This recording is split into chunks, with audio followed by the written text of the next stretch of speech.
Sir Dominic's Bargain, A Legend of Dunneran. Anonymous in all the year round 1872. The theme occurs first in The Fortunes of Sir Robert Ardaw, Dublin University Magazine, 1838, reprinted in the Purcell Papers. It is varied and elaborated in The Haunted Baronet, Chronicles of Golden Friars, Volumes 1 and 2. In the early autumn of the year 1838, business called me to the south of Ireland. The weather was delightful, the scenery and people were new to me, and sending my luggage on by the mail coach route in charge of a servant, I hired a serviceable nag at a posting-house, and full of the curiosity of an explorer, I commenced a leisurely journey of 25 miles on horseback, by sequestered crossroads, to my place of destination. By bog and hill, by plain and ruined castle, and many a winding stream, my picturesque road led me. I had started late, and having made little more than half my journey, I was thinking of making a short halt at the next convenient place, and letting my horse have a rest and a feed, and making some provision also for the comforts of his rider. It was about 4 o'clock when the road, ascending a gradual steep, found a passage through a rocky gorge between the abrupt termination of a range of mountain to my left and a rocky hill that rose dark and sudden at my right. Below me lay a little thatched village under a long line of gigantic beech trees, through the boughs of which the lowly chimneys sent up their thin turf smoke. To my left stretched away for miles, ascending the mountain range I have mentioned, a wild park, through whose sward and ferns the rock broke, time-worn and lichen-stained. This park was studded with straggling wood, which thickened to something like a forest behind and beyond the little village I was approaching, clothing the irregular ascent of the hillsides with beautiful and in some places discolored foliage. As you descend, the road winds slightly with the gray park wall, built of loose stone, and mantled here and there with ivy at its left, and crosses a shallow ford. And as I approached the village through breaks in the woodlands, I caught glimpses of the long front of an old ruined house, placed among the trees about halfway up the picturesque mountainside. The solitude and melancholy of this ruin piqued my curiosity, and when I had reached the rude thatched public house, with the sign of St. Columkill, with robes and mitre and crozier displayed over its lintel, having seen to my horse and made a good meal myself on a rasher and eggs, I began to think again of the wooded park and the ruinous house, and resolved on a ramble of half an hour among its sylvan solitudes. The name of the place, I found, was Dunneran, and beside the gate a stile admitted to the grounds, through which, with a pensive enjoyment, I began to saunter toward the dilapidated mansion.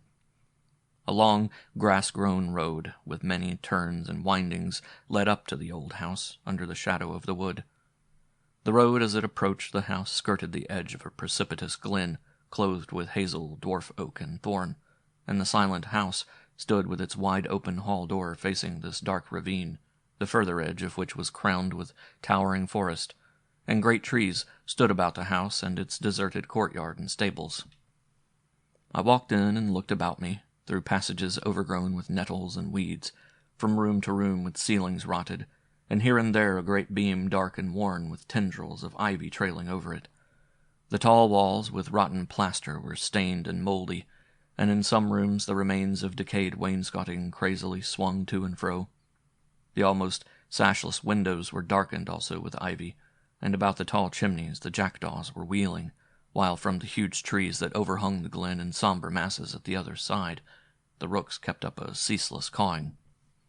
As I walked through these melancholy passages, peeping only into some of the rooms, for the flooring was quite gone in the middle and bowed down toward the center, and the house was very nearly unroofed, a state of things which made the exploration a little critical, I began to wonder why so grand a house, in the midst of scenery so picturesque, had been permitted to go to decay.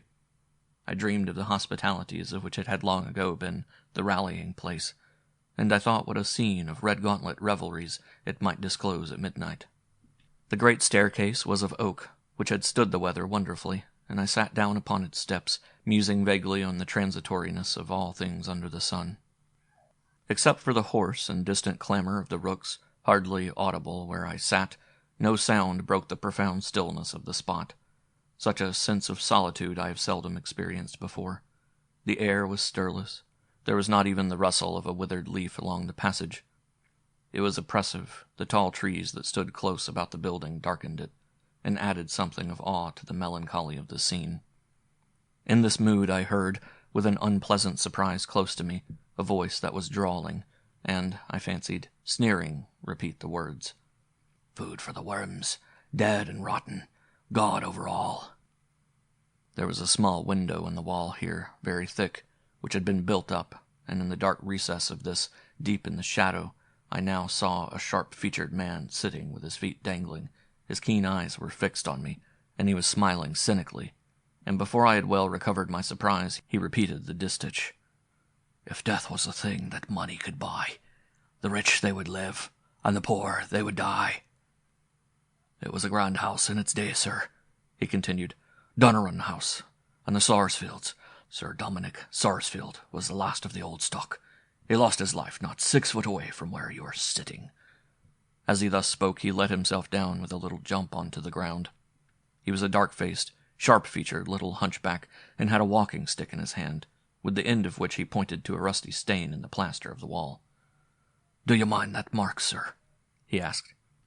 "Yes," I said, standing up and looking at it, with a curious anticipation of something worth hearing. "That's about 7 or 8 feet from the ground, sir, and you'll not guess what it is." "I dare say not," said I, "unless it is a stain from the weather." "'Tis nothing so lucky, sir," he answered with the same cynical smile and the wag of his head, still pointing at the mark with his stick. "That's a splash of brains and blood. It's there this 100 years, and it will never leave it while the wall stands." "He was murdered, then?" "Worse than that, sir," he answered. "He killed himself, perhaps?" "Worse than that itself. This cross between us and harm. I'm older than I look, sir. You wouldn't guess my years." He became silent and looked at me, evidently inviting a guess. "Well, I should guess you to be about 55. He laughed and took a pinch of snuff and said, "I'm that, your honour, and something to the back of it. I was 70 last Candlemas. You would not have thought that to look at me." "Upon my word, I should not. I can hardly believe it even now. Still, you don't remember Sir Dominic Sarsfield's death?" I said, glancing up at the ominous stain on the wall. "No, sir, that was a long time before I was born. But my grandfather was butler here long ago, and many a time I heard tell how Sir Dominic came by his death. There was no master in the great house ever since that happened. But there was 2 servants in care of it, and my aunt was one of them. She kept me here with her till I was 9-year-old, and she was leaving the place to go to Dublin, and from that time it was let to go down. The wind stripped the roof, and the rain rotted the timber, and little by little, in 60 years' time, it came to what you see. But I have a liking for it still, for the sake of old times, and I never come this way but I take a look in. I don't think it's many more times I'll be turning to see the old place, for I'll be under the sod myself before long." "You'll outlive younger people," I said. And quitting that trite subject, I ran on. "I don't wonder that you like this old place. It is a beautiful spot, such noble trees." "I wish you seen the glen when the nuts is ripe. They're the sweetest nuts in all Ireland, I think," he rejoined with a practical sense of the picturesque. "You'd fill your pockets while you'd be looking about you." "These are very fine old woods," I remarked. "I have not seen any in Ireland I thought so beautiful." "Yeah, your honour, the woods about here's nothing to what they were. All the mountains along here was wood when my father was a gossoon, and Murrow Wood was the grandest of them all. All oak mostly, and all cut down as bare as the road. Not one left here that's fit to compare with them. Which way did your honour come hither? From Limerick?" "No, Killaloe." "Well, then you passed the Grow, where Murrow Wood was in former times. You came under Lisnavora, the steep knob of a hill about a mile above the village here. 'Twas near that Murrow Wood was, and 'twas there Sir Dominic Sarsfield first met the devil. The Lord between us and harm, and a bad meeting it was for him and his." I had become interested in the adventure which had occurred in the very scenery which had so greatly attracted me, and my new acquaintance, the little hunchback, and was easily entreated to tell me the story, and spoke thus, so soon as we had each resumed his seat. "It was a fine estate when Sir Dominic came into it, and grand doings there was entirely, feasting and fiddling, free quarters for all the pipers in the country road. and a welcome for every one that liked to come. There was wine by the hogshead for the quality, and poteen enough to set a town afire, and beer and cider enough to float a navy, for the boys and girls and the likes of me. It was kept up the best part of a month, till the weather broke, and the rain spoilt the sod for the moaning jigs, and the fair of Allybally Killadeen coming on, they were obliged to give over their diversion and attend to the pigs. But Sir Dominic was only beginning when they wore laving off. There was no way of getting rid of his money and estates he did not try. What with drinking, dicing, racing, cards, and all sorts, it was not many years before the estates wore in debt, and Sir Dominic a distressed man. He showed a bold front to the world as long as he could, and then he sold off his dogs and most of his horses, and gave out he was going to travel in France, and the like. And so off with him for a while, and no one in these parts heard tale or tidings of him for 2 or 3 years, till at last, quite unexpected, one night there comes a rapping at the big kitchen window. It was past 10 o'clock, and old Connor Hanlon, the butler, my grandfather, was sitting by the fire alone, warming his shins over it. There was keen east wind blowing along the mountains that night, and whistling cold enough through the tops of the trees, and sounding lonesome through the long chimneys. And the storyteller glanced up at the nearest stack visible from his seat. So he wasn't quite sure of the knocking at the window, and up he gets and sees his master's face. My grandfather was glad to see him safe, for it was a long time since there was any news of him, but he was sorry too, for it was a changed place, and only himself and old Juggy Broderick in charge of the house, and a man in the stables, and it was a poor thing to see him coming back to his own like that. He shook Con by the hand, and says he, "I came here to say a word to you. I left my horse with Dick in the stable. I may want him again before morning, or I may never want him." And with that he turns into the big kitchen, and draws a stool and sits down to take an air of the fire. "Sit down, Connor, opposite me, and listen to what I tell you, and don't be afeard to say what you think." He spoke all the time looking into the fire, with his hand stretched over it, and a tired man he looked. "And why should I be afeard, Master Dominic?" says my grandfather. "Yourself was a good master to me, and so was your father, rest his soul before you, and I'll say the truth, and darn the devil, and more than that, for any Sarsfield of Doneran, much less yourself, and a good right I'd have." "It's all over with me, Con," says Dominic. "Heaven forbid," says my grandfather. "'Tis past praying for," says Dominic. "The last guinea's gone. The old place will follow it. It must be sold, and I'm come here, I don't know why, like a ghost to have a last look round me, and go off in the dark again." And with that he told him to be sure, in case he should hear of his death, to give the oak box in the closet of his room to his cousin, Pat Sarsfield, in Dublin, and the sword and pistols his grandfather carried in Ogram, and 2 or 3 trifling things of the kind. And says he, "Con, they say if the divil gives you money overnight, you'll find nothing but a bag full of pebbles and chips and nutshells in the morning. If I thought he played fair, I'm in the humour to make a bargain with him tonight." "Lord forbid," said my grandfather, standing up with a start and crossing himself. "They say the country's full of men, listing soldiers for the King of France. If I light on one of 'em, I'll not refuse his offer, how contrary things goes. How long is it since me and Captain Waller fought the duel at Newcastle?" "6 years, Master Dominic, and you broke his thigh with the bullet the first shot." "I did, Con," says he, "and I wish instead he had shot me through the heart. Have you any whiskey?" My grandfather took it out of the buffet, and the master pours out some into a bowl and drank it off. "I'll go out and have a look at my horse," says he, standing up. There was a sort of a stare in his eyes, as he pulled his riding cloak about him, as if there was something bad in his thoughts. "Sure, I won't be a minute running out myself to the stable and looking after the horse for you myself," says my grandfather. "I'm not going to the stable," says Sir Dominic. "I may as well tell you, for I see you found it out already. I'm going across the deer park. If I come back, you'll see me in an hour's time.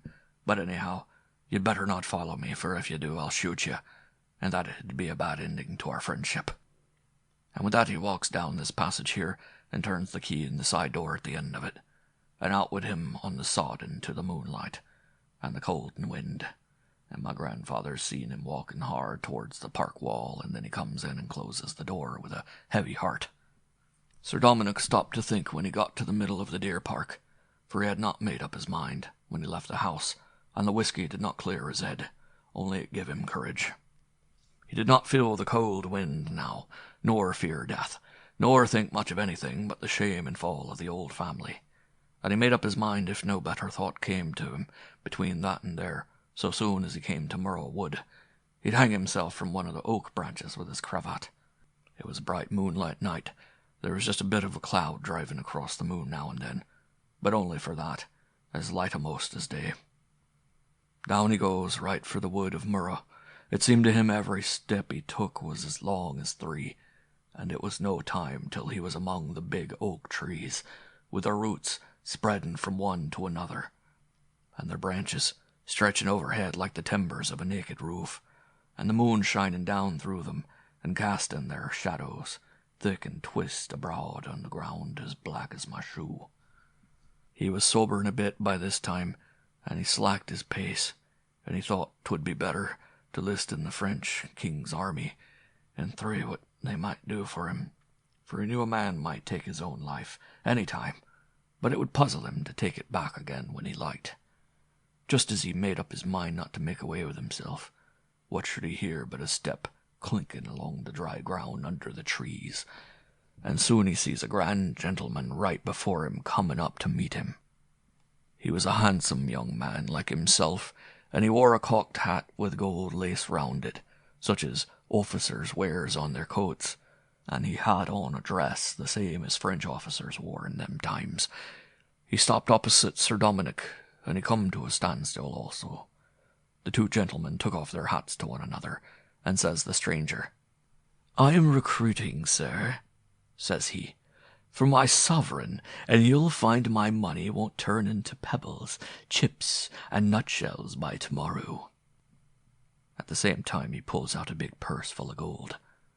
The minute he sets eyes on that gentleman, Sir Dominic had his own opinion of him, and at those words he felt the very hair standing up on his head.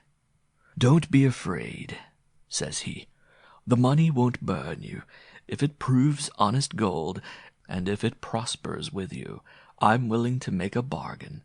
This is the last day of February," says he. "I'll serve you 7 years, and at the end of that time you shall serve me, and I'll come for you when the 7 years is over, when the clock turns the minute between February and March. And the fire of March you'll come away with me or never. You'll not find me a bad master any more than a bad servant. I love my own, and I command all the pleasures and the glory of the world. The bargain dates from this day, and the lease is out at midnight on the last day I told you. And in the year," he told him the year. It was easy reckoned, but I forget it. "And if you'd rather wait," he says, "for 8 months and 28 days, before you sign the writing, you may, if you meet me here. But I can't do a great deal for you in the meantime, and if you don't sign then, all you get from me up to that time will vanish away, and you will be just as you are tonight, and ready to hang yourself on the first tree you meet." Well, the end of it was, Sir Dominic chose to wait, and he came back to the house with a big bag full of money, as round as your hat almost. My grandfather was glad enough, you may be sure, to see the master safe and sound again so soon. Into the kitchen he bangs again and swings the bag of money on the table, and he stands up straight and heaves up his shoulders like a man that has just got shot of a load, and he looks at the bag, and my grandfather looks at him, and from him to it and back again. Sir Dominic looked as white as a sheet, and says he, "I don't know, Con, what's in it. It's the heaviest load I ever carried." He seemed shy of opening the bag, and he made my grandfather heap up a roaring fire of turf and wood, and then at last he opens it, and sure enough, 'twas stuffed full of golden guineas, bright and new as if they were only that minute out of the mint. Sir Dominic made my grandfather sit at his elbow while he counted every guinea in the bag.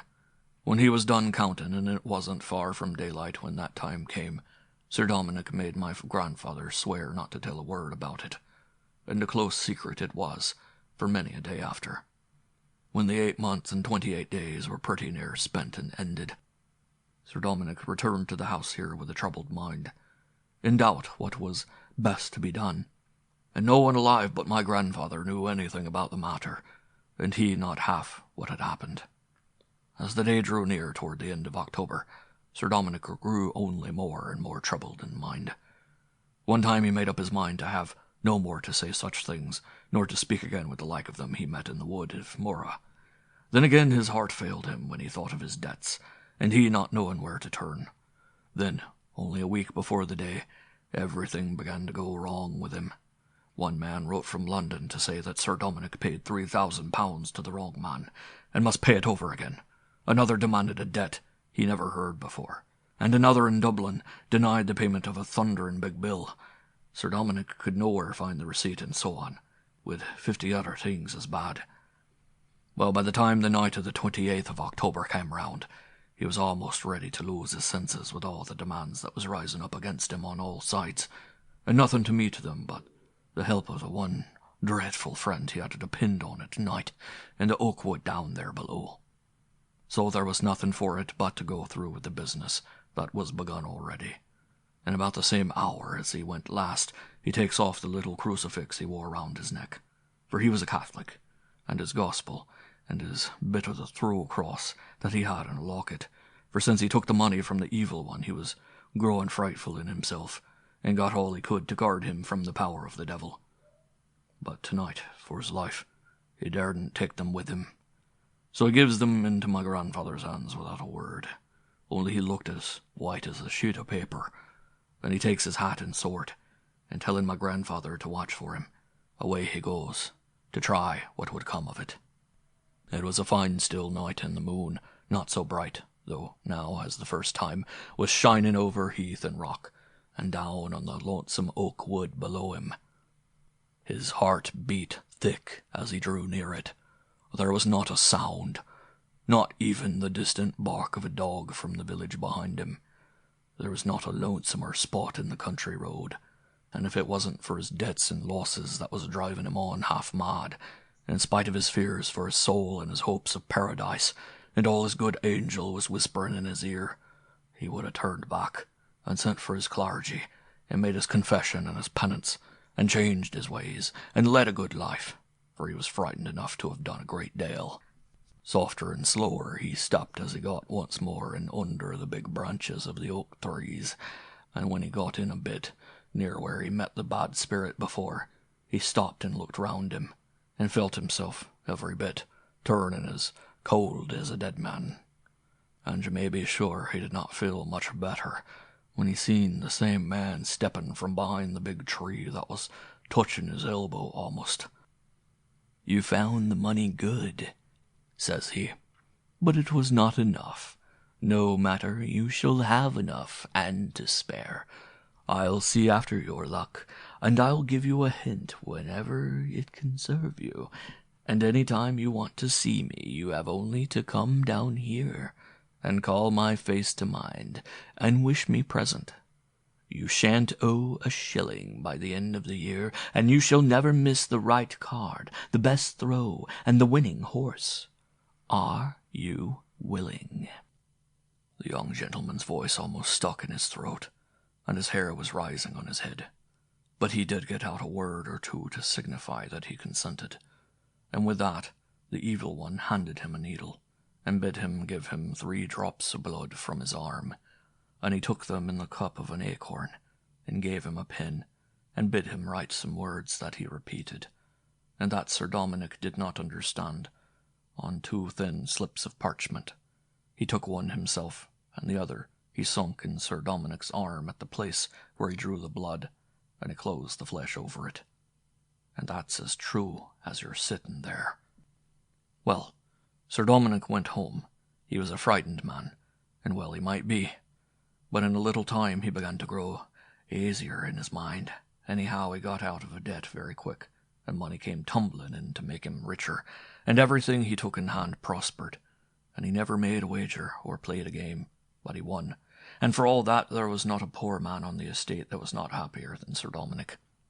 So he took again to his old ways, for when the money came back, all came back, and there were hounds and horses and wine galore, and no end of company, and grand doings and diversion up here at the great house, and some said Sir Dominic was thinking of getting married, and more said he wasn't, but anyhow there was something troubling him more than common, and so one night, unknowns to all, he away goes to the lonesome oak wood.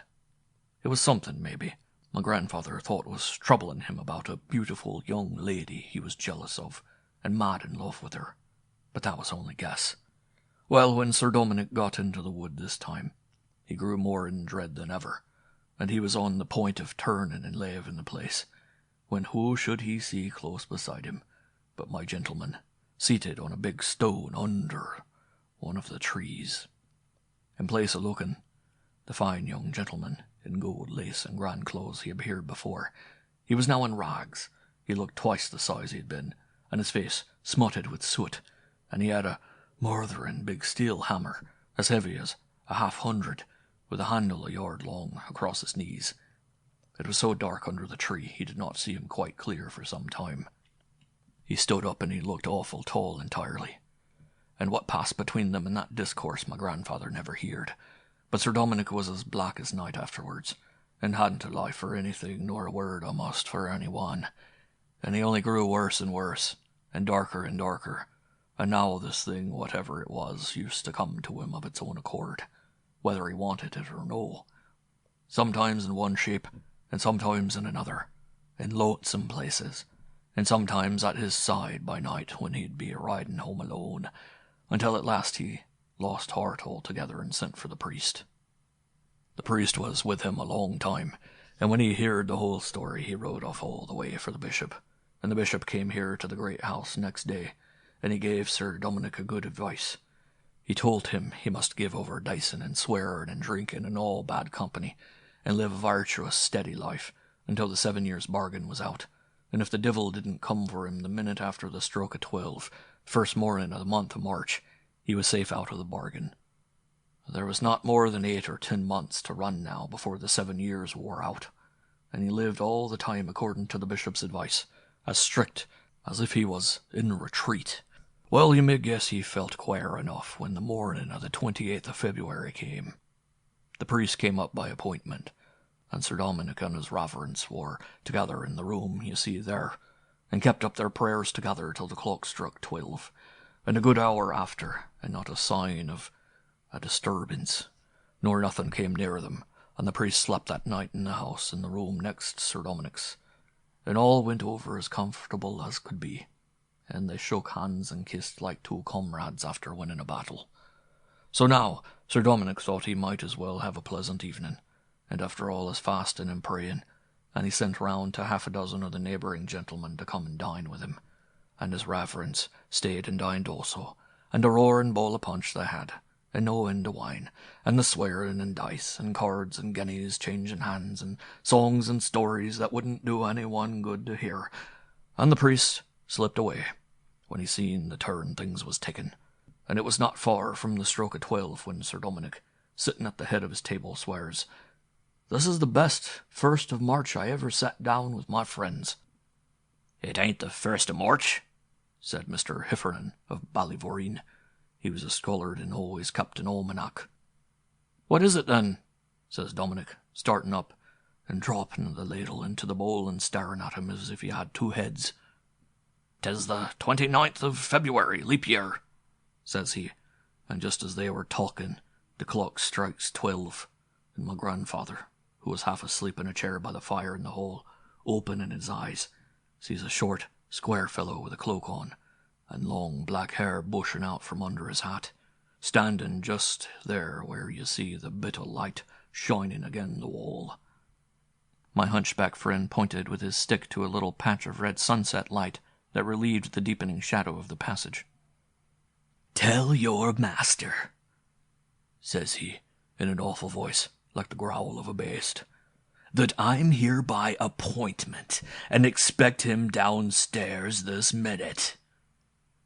Up goes my grandfather, by these very steps you're sitting on. "Tell him I can't come down yet," says Sir Dominic, And he turns to the company in the room and says he, with a cold sweat shining on his face, "For God's sake, gentlemen, will any of you jump from the window and bring the priest here?" One looked at another, and no one knew what to make of it, and in the meantime up comes my grandfather again, and says he, trembling, "He says, sir, unless you go down to him, he'll come up to you." "I don't understand this, gentleman. I'll see what he means," says Sir Dominic, trying to put a face on it, and walking out of the room like a man through the press room, with the hangman waiting for him outside. Down the stairs he comes, and 2 or 3 of the gentlemen peeping over the banisters to see. My grandfather was walking 6 or 8 steps behind him, and he sees the stranger take a stride out to meet Sir Dominic, and catch him up in his arms, and whirl his head against the wall, and with that the hall door flies open, and out goes the candles, and the turf and wood ashes, flying with the wind out of the hall fire, ran in a drift of sparks along the floor by his feet. Down runs the gentleman. Bang goes the hall door. Some comes running up, and more running down with lights. It was all over with Sir Dominic. They lifted up the corpse, and put its shoulders against the wall, but there was not a gasp left in him. He was cold and stiffened already. Pat Donovan was coming up to the great house late that night, and after he passed the little brook that the carriage track up the house crosses, and about 50 steps to the side of it, his dog, that was by his side, makes a sudden wheel and springs over the wall and sets up a yowling inside you'd hear her a mile away. And that minute 2 men passed him by in silence, going down from the house, one of them short and square, and the other like Sir Dominic in shape, but there was little light under the trees where he was, and they looked only like shadows. And as they passed him by, he could not hear the sound of their feet, and he drew back to the wall frightened. And when he got up to the great house, he found all in confusion, and the master's body, with the head smashed to pieces, lying just on that spot. The narrator stood up and indicated with the point of his stick the exact site of the body, and, as I looked, the shadow deepened. The red stain of sunlight vanished from the wall, and the sun had gone down behind the distant hill of Newcastle, leaving the haunted scene in the deep gray of darkening twilight. So I and the storyteller parted, not without good wishes on both sides and a little tip, which seemed not unwelcome from me. It was dusk, and the moon up by the time I reached the village, remounted my nag, and looked my last on the scene of the terrible legend of Dunner